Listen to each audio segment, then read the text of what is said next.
teacher SVS Smart Classes. So today we will start a new chapter, acid, bases and salts.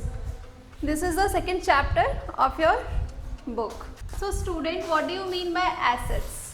कोई भी ऐसा chemical substances जिसके अंदर कुछ स्पेसिफिक प्रॉपर्टीज होती हैं एसिड की, like they are sour in taste. Acid का जो टेस्ट होता है वो कैसा होता है? Sour. It's pH is less than 7. इसका जो pH वैल्यू होता है वो लेस देन 7 होगी. It donates H plus ions in aqueous solution. जो आपके एसिड्स होंगे वो एक्वस सॉल्यूशन में H प्लस आयंस क्या करेंगे? डोनेट करेंगे.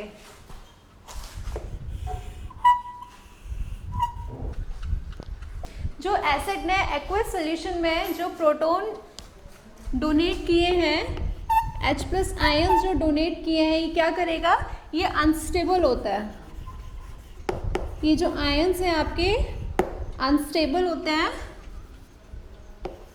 ये फर्दर जो वाटर से रिएक्ट करके क्या देंगे? Hydronium ion. ठीक है, this is your hydronium ion. There are two type of acid. First is organic acid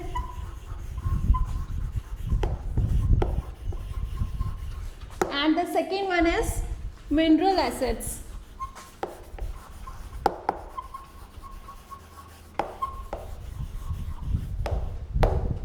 जो आपके ऑर्गेनिक एसिड्स होते हैं, दे आर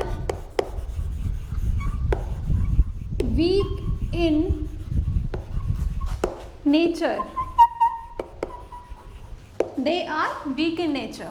और जो आपके मिनरल एसिड्स होते हैं, they are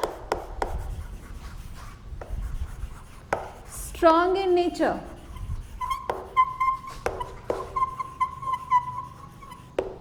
they are strong in nature. Organic acids के example like acetic acid CH3COOH, formic acid HCOOH, etcetera. देखिए, जो आपका फॉर्मिक एसिड होता है, इसका जो नाम है ये कैसे पड़ा है? Formic means formica. ठीक है, ये आपकी जो स्ट्रिंग होती है, स्ट्रिंग ऑफ आंट्स में प्रेजेंट होता है आपका फॉर्मिक एसिड. मिनरल एसिड्स के एग्जांपल्स हैं HCl hydrochloric acid, H2SO4 sulphuric acid, H3PO4 phosphoric acid, etc. So these are your mineral acid which are strong in nature. देखिए, हम एग्जाम्पल लेते हैं HCl का. ये क्या एसिड का हमने क्या प्रॉपर्टी पढ़ी थी? It gives hydrogen ion in aqueous solution. तो ये क्या डोनेट करेगा? Hydrogen ion. ठीक है,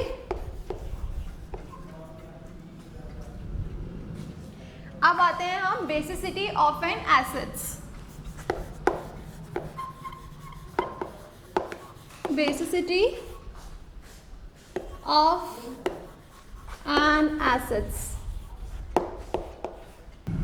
बेसिसिटी ऑफ एन एसिड्स होते क्या हैं? जो आपके नंबर ऑफ आयनाइजेबल आयंस होते हैं, जो H प्लस आयंस हैं, वही आपकी क्या है? एसिड की बेसिसिटी. ठीक है, number of H plus ions in one molecule.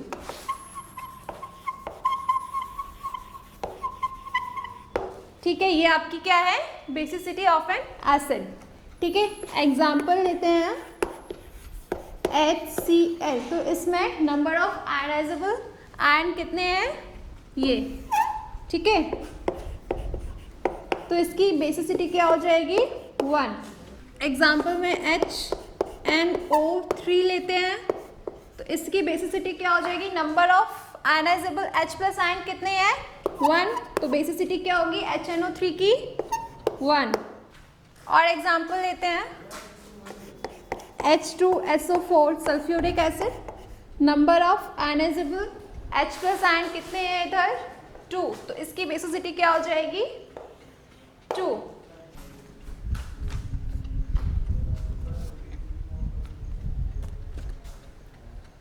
आगे और एग्जाम्पल्स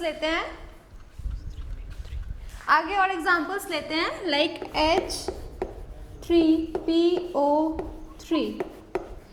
देखिए डेफिनेशन के हिसाब से तो वही number of H plus ions को हम क्या कहते हैं बेसिसिटी, लेकिन वैसे देखेंगे तो इसकी बेसिसिटी क्या हो जाएगी 3, बट ऐसा नहीं है। इसकी जो बेसिसिटी होती है वो कितनी होती है 2।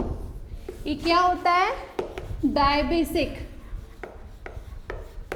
ऐसा क्यों है, देखिए अगर हम इसका स्ट्रक्चर ड्रॉ करेंगे तो जो आपके आयनाइजेबल हाइड्रोजन आयन है वो सिर्फ ये दोनों हैं, ठीक है। ये क्या है, ऑक्सीजन क्या है, इलेक्ट्रोनेगेटिव है, तो ये क्या करेगा हाइड्रोजन के इलेक्ट्रॉन्स को क्या करेगा अट्रैक्ट, ठीक है, अट्रैक्ट करेगा। तो ये इजीली क्या H प्लस आयन बाहर आ जाएंगे, ठीक है। ये वाला जो है ये नहीं आपका आयनाइजेबल हाइड्रोजन आयन है, सिर्फ ये दोनों हैं इन H3PO3 में। तो ये चीज़ आपको स्ट्रक्चर से देखनी पड़ेगी। H3PO3 क्या है, डायबेसिक है, ना कि ट्राइबेसिक। अब देखते हैं H3PO4। ये क्या है आपका, इसकी बेसिसिटी कितनी है 3। ये क्या है ट्राइबेसिक। देखिए इसका स्ट्रक्चर बनाते हैं तो देखिए ये तीनों आपके हाइड्रोजन आइटम है, ये किससे अटैच्ड है O से। O क्या है आपका, ऑक्सीजन क्या है मोस्ट इलेक्ट्रोनेगेटिव, ठीक है। तो ये क्या करेगा हाइड्रोजन के जो इलेक्ट्रॉन्स हैं उनको क्या करेगा अट्रैक्ट करेगा। तो आपके ये तीनों हाइड्रोजन आइटम क्या है इजीली रिमूव हो जाएंगे। तो ठीक है H3PO4 में कितने आपके हाइड्रोजन आयन रिलीज होंगे 3, तो H3PO4 is tribasic. Next example लेते हैं एसिटिक एसिड का, CH3COOH। सो देखिए आपका जो ये वाला हाइड्रोजन आयन है, ये वाला जो हाइड्रोजन आइटम है, ये क्या है ऑक्सीजन क्या करेगा हाइड्रोजन के इलेक्ट्रॉन को अट्रैक्ट करेगा, क्योंकि इलेक्ट्रोनेगेटिव है। तो ये वाला हाइड्रोजन आइटम है क्या करेगा रिमूव हो जाएगा, ठीक है। तो आपके CH3COOH में कितने आयनाइजेबल हाइड्रोजन आयन रिमूव होंगे 1। सो इसकी जो आपकी बेसिसिटी होगी वो कितनी होगी 1। ये वाला आपका रिमूव होगा, ठीक है।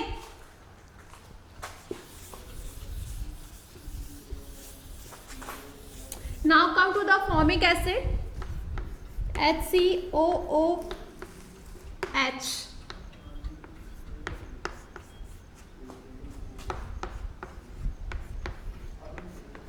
ये वाला हाइड्रोजन किससे अटैच्ड है O से, वही आपका जो ये ऑक्सीजन है ये क्या करेगा इसके इलेक्ट्रॉन को हाइड्रोजन के इलेक्ट्रॉन को अट्रैक्ट करेगा, तो ये इजीली क्या हो जाएगा रिमूव हो जाएगा। तो HCOOH की बेसिसिटी क्या होगी 1। Now come to the bases. Bases वो केमिकल सब्सटेंसेस हैं जो इनका जो टेस्ट होता है, टेस्ट क्या होता है bitter in test.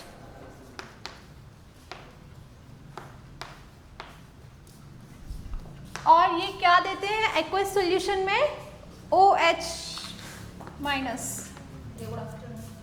It gives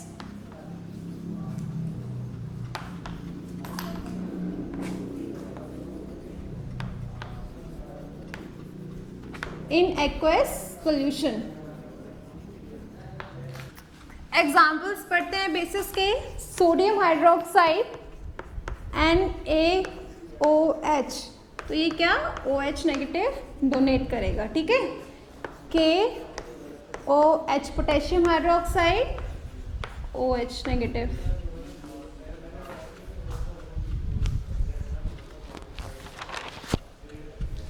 ammonium hydroxide NH4OH in aqueous solution. ठीक है, so these are the examples of bases. ये क्या है? अल्कली जो आपके बेसेस होते हैं जो वाटर में सोल्यूबल होते हैं, those bases which are soluble in water known as alkali. Those bases, example है sodium hydroxide, example is NaOH.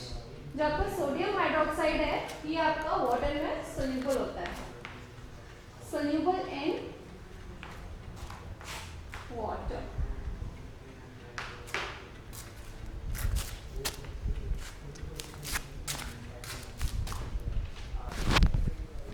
Now come to the indicators.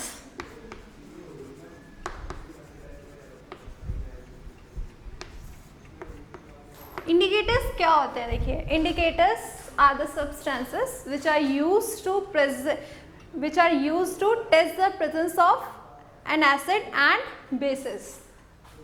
ठीक है, यहाँ पे आपके 3 टाइप के इंडिकेटर्स हैं. फर्स्ट है आपका नेचुरल इंडिकेटर्स, सेकेंड है आपका synthetic,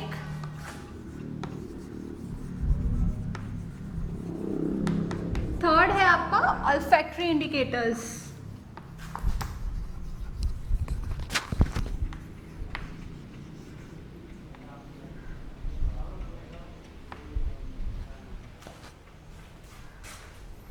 Now come to the natural indicators. Natural indicators खुद ही understood है. Natural means nature. Those indicators which are found in nature. Those indicators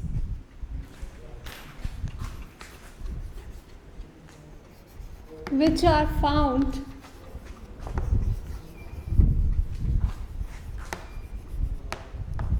in nature. Example, litmus,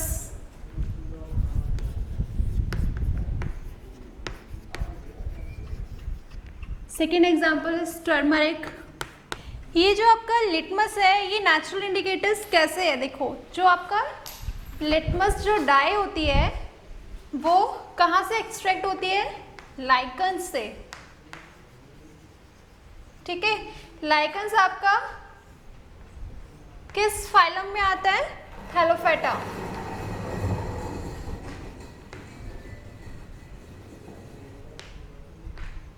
ठीक है, lichens जो आपका SO2 पोल्यूशन इंडिकेटर्स भी होते हैं. सल्फर डाइऑक्साइड इंडिकेटर्स जो होते हैं वो भी आपका जो लाइकन्स है आपके SO2 पोल्यूशन इंडिकेटर्स भी होते हैं. ठीक है, तो आपकी जो लिटमस डाई होती है वो कहाँ से एक्सट्रैक्ट होती है? लाइकन से. जो आपकी लिटमस डाई है वो purple in colour, purple colour की होती है. ठीक है, तो वहीं से हम क्या बनाते हैं? Litmus paper. सो आपका जो लिटमस है वो क्या है? Natural indicators. और टर्मरिक तो खुद ही अंडरस्टूड है, हल्दी. जो आपकी जो लिटमस जो डाई होती है वो ना ही आपकी एसिडिक होती है ना ही आपकी बेसिक होती है. ठीक है, सो आपके नेचुरल इंडिकेटर्स में एग्जांपल 2 हैं, एक litmus, second one is turmeric.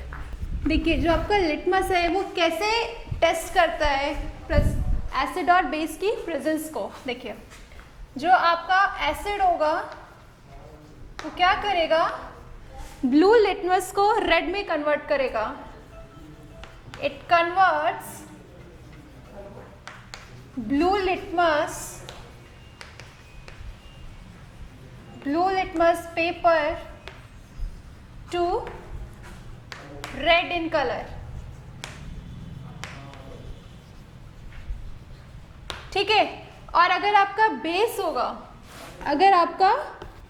Base होगा तो बेस क्या करेगा? It converts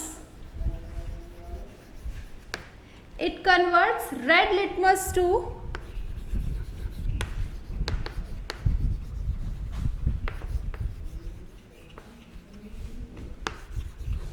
blue in color.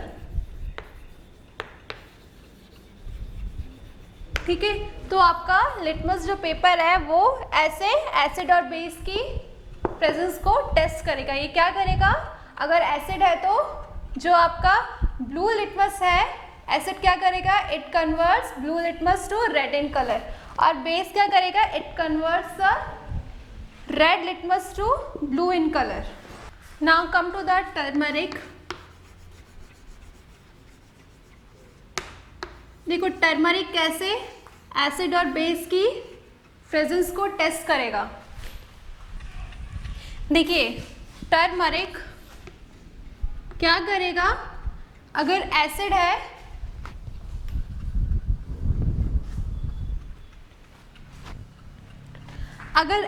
है तो कौन सा कलर आएगा, येलो.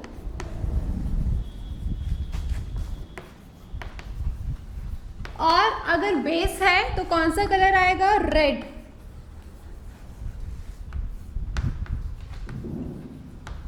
देखो एक एग्जांपल लेते हैं. कभी आपके कपड़ों पे कभी कोई सब्जी गिरी हो, ठीक है, तो आपके कपड़ों का कलर क्या हो जाता है, येलो हो जाता है. जो स्टेन होता है, जो सब्जी का जो स्टेन है वो किस कलर का होगा, येलो. ठीक है, और अगर आप उसे वॉश करेंगे डिटर्जेंट या किसी सोप से, आपके डिटर्जेंट या सोप में क्या होता है, बेस क्या प्रेजेंट होता है, सोडियम हाइड्रोक्साइड या पोटेशियम हाइड्रोक्साइड. तो ये क्या है आपके बेस. तो अगर आपने कभी नोटिस किया हो, आप उस स्टेन को वॉश करोगे सोप या डिटर्जेंट से, तो वो जो स्टेन है ना वो किस कलर का हो जाएगा, रेड कलर का. ठीक है, क्योंकि वो किसका स्टेन है, टर्मरिक का स्टेन है. और आप क्या यूज कर रहे हो उसको वॉश करने के लिए, बेस यूज कर रहे हो in the form of detergent और सोप. तो आपका जो स्टेन है वो येलो कलर का स्टेन किस में कन्वर्ट हो जाएगा, रेड इन कलर. तो ये आपका एग्जाम्पल हो गया किसका, टर्मरिक का. ठीक है, सो आपके नेचुरल इंडिकेटर्स में क्या क्या आता है, litmus and turmeric. Now come to the synthetic indicators. देखो सिंथेटिक से खुद ही समझ में आ रहा है जो मैन मेड है. ठीक है, सिंथेटिक इंडिकेटर्स क्या होते हैं आपके, केमिकल इंडिकेटर्स.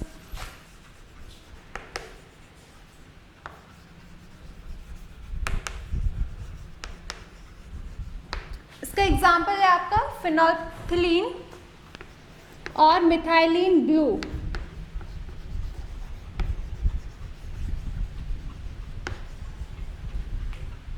ठीक है, these are the two synthetic indicators. ठीक है, जो आपका फिनोल्फथलीन है वो एसिड की प्रेजेंस में क्या हो जाएगा, कलरलेस. और in the presence of base colour will be dark pink और पर्पल.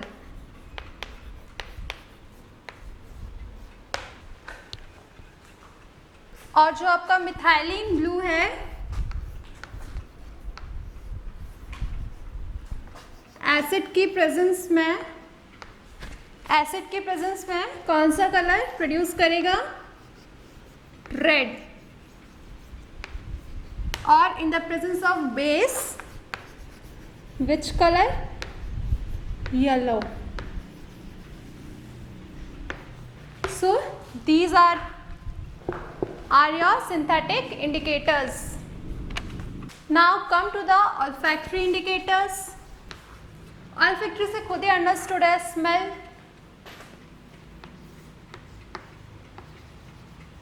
क्या करेंगे आप, एसिड है या बेस है, आप स्मेल की हेल्प से उसको आइडेंटिफाई करेंगे. सो इसके एग्जाम्पल हैं आपके vanilla essence and second example is clove. ठीक है, जो आपका एसिड है इन the presence of vanilla essence,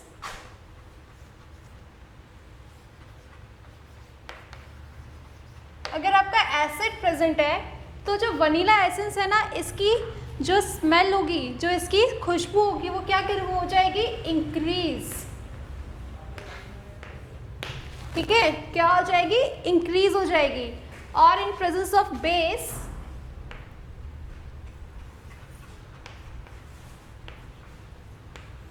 आपके वनीला एसेंस की जो स्मेल है वो क्या हो जाएगी, खत्म। No smell in the presence of base. और जो आपका क्लोव ऑयल है, क्लोव क्या होता है, लौंग, जो आपका एक स्पाइस है, क्लोव ऑयल। ठीक है, क्लोव का oil in presence of acid, आपके क्लोव ऑयल की स्मेल क्या होगी, इंक्रीज करने लगेगी। It will increase in the presence of acid and in the presence of base, smell of clove oil will be decreasing. ठीक है, so these are your two olfactory indicators. First is vanilla essence and the second is clove oil. So student, आज के लिए इतना ही. This is the end of this lecture. We will continue from tomorrow onwards. Thank you.